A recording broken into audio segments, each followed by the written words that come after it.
បបិទ្ធព្រះសមណៈព្រះអង្គកំពុងស្ដេចយាងតែពោលថាតថាគតឈប់ទាំងពោលចំពោះខ្ញុំដែលឈប់ថាជាបុគ្គលមិនទាន់ឈប់ដូច្នេះវិញបបិទ្ធព្រះសមណៈខ្ញុំសូមសួរសេចក្តីនោះនឹងព្រះអង្គព្រោះហេតុអ្វីបានជាព្រះអង្គឈ្មោះថាឈប់ខ្ញុំព្រះអង្គឈ្មោះថាមិនទាន់ឈប់ព្រះមានព្រះភិក្ខត្រាស់ថាមនាលអង្គុលីមាលតថាគតឈ្មោះថាឈប់ព្រោះដាក់បង់នៅអាជ្ញាចំពោះពួកសត្វទាំងពួងគ្រប់កាលហើយចំណែកខាងអ្នកជាបុគ្គលមិនសង្រួមក្នុងពួកសត្វព្រោះហេតុនោះតថាគតទើបឈ្មោះថាឈប់ឯអ្នកឈ្មោះថាមិនឈប់ទេអង្គុលីមាលចោលពោលថាយូរណាស់មកហើយព្រះសមណៈអ្នកស្វែងរកនៅគុណដ៏ធំដែលគេបូជាទើបតែនឹងយើងមកកាត់ព្រៃធំដើម្បីអនុគ្រោះដល់ខ្ញុំព្រះអង្គនោះនឹងលះបង់នៅបាបដ៏ច្រើនព្រោះបានស្ដាប់ព្រះគាថាដែលប្រកបដោយធម៌របស់ព្រះអង្គអង្គុលីមាលចោលពោលដូច្នេះហើយក៏ទម្លាក់ចោលនៅដាវនិងអាវុធទៅក្នុងត្រពាំងក្នុងជ្រោះក្នុងរណ្ដៅអង្គុលីមាលចោលបានថ្វាយបង្គំនៅព្រះបាទទាទាំងឡាយនៃព្រះសកុតហើយសុំនួតនឹងព្រះពុទ្ធក្នុងទីនោះឯងព្រះដ៏មានព្រះភិក្ខអង្គណាជាព្រះពុទ្ធប្រកបដោយករុណាទ្រង់ស្វែងរកនៅគុណដ៏ធំជាសាស្តានៃមនុស្សលោកព្រមទាំងទេវលោក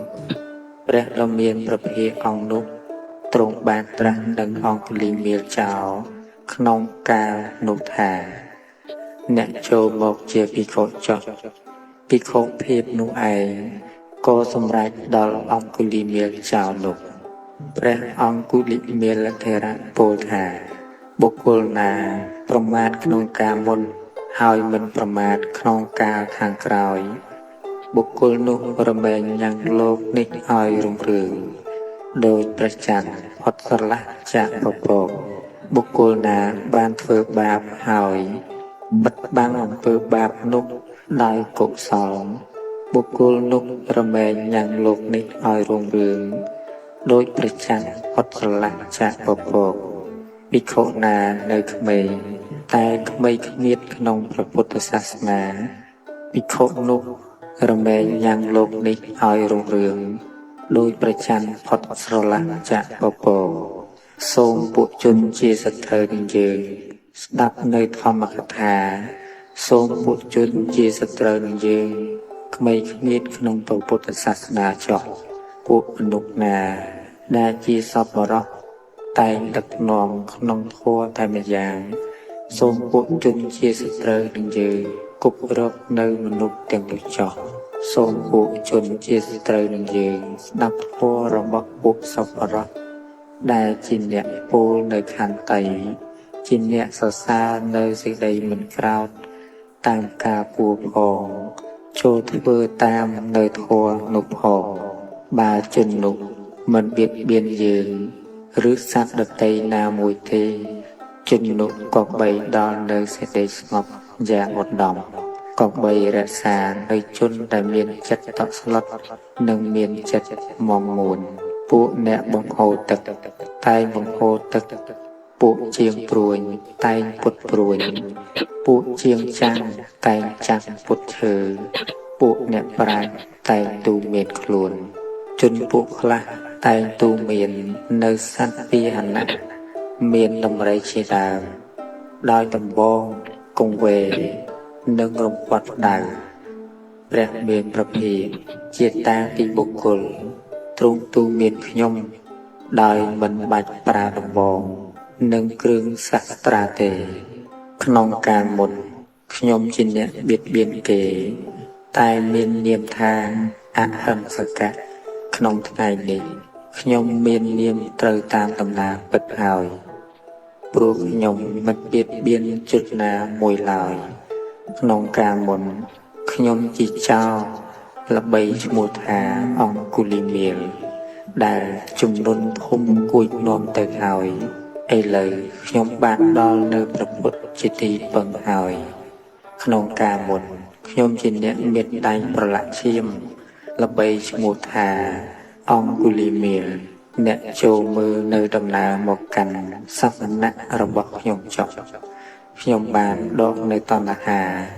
ដែលនាំទៅកាន់ភពហើយខ្ញុំបានធ្វើកម្ម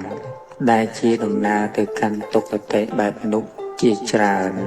ត្រូវផលនៃកម្មប៉ះពាល់ឥឡូវជាអ្នកមិនមានបំណុលបរិភោគនៅភោជនពួកជនពាលឥតប្រាជ្ញាតែងប្រកបរឿយៗនៅសេចក្តីប្រមាទចំណែកអ្នកប្រាជ្ញតែងរក្សាទុកនៅសេចក្តីមិនប្រមាទដោយគេរក្សាទ្រព្យយ៉ាងប្រសើរអ្នកទាំងឡាយកុំប្រកបរឿយៗនៅសេចក្តីប្រមាទកុំធ្វើនៅសេចក្តីស្និទ្ធស្នាលដោយដំរែងក្នុងការឡើយត្បិតថាបុគ្គលអ្នកមិនប្រមាទរឹងចម្រើនឈានរមែងបាននៅសេចក្តីសុខយ៉ាងក្រៃលែងដំណើរមករបស់ខ្ញុំជាដំណើរល្អមិនមែនជាដំណើរប្រឆាំងប្រយោជន៍គំនិតរបស់ខ្ញុំនោះមិនមែនជាគំនិតខុសទេព្រោះខ្ញុំបានសម្រេចធម៌ដ៏ប្រសើរបំផុតក្នុងពួកធម៌ថាព្រះមានប្រភាកចែកទុកដោយប្រពៃដំណើរមករបស់ខ្ញុំជាដំណើរល្អមិនមែនជាដំណើរប្រឆាំងប្រយោជន៍គំនិតរបស់ខ្ញុំនោះមិនមែនជាគំនិតខុសទេវិជា3ខ្ញុំបានសម្រេចហើយពុទ្ធសាសនាខ្ញុំបានធ្វើហើយក្នុងការមុនខ្ញុំស្ថិតនៅក្នុងទីទាំងឡាយនោះគឺព្រៃក្តីម្លប់ឈើក្តីភ្នំក្តីគូហៀក្តីខ្ញុំក៏មានចិត្តតក់ស្លុតក្នុងការនោះឥឡូវនេះខ្ញុំដេកជាសុខឈរជាសុខចិញ្ចឹមជីវិតជាសុខជាបុគ្គលមិននៅក្នុងអន្ទាក់ដៃរបស់មាអោព្រះសាស្តាទ្រង់អនុគ្រោះខ្ញុំក្នុងការមុនខ្ញុំបានការជាព្រាហ្មណ៍មានត្រកូលខ្ពស់ទាំងពីរខាងគឺខាងមាតានិងខាងបិតាថ្ងៃនេះខ្ញុំបានជាបុត្រនៃព្រះសុគតជាសាស្តាធម្មរាជខ្ញុំជាបុគ្គលប្រឆាំងតណ្ហាមិនមានសេចក្តីប្រកាន់បានគ្រប់គ្រងវាសង្រួមដោយប្រពៃហើយការអស់ទៅនៃអាសវៈខ្ញុំបានដល់ហើយរូបបានសម្លាប់ឬគល់នៃទុក្ខព្រះសាស្តាខ្ញុំបានប្រណិប័តហើយពុទ្ធសាសនាខ្ញុំបានធ្វើហើយ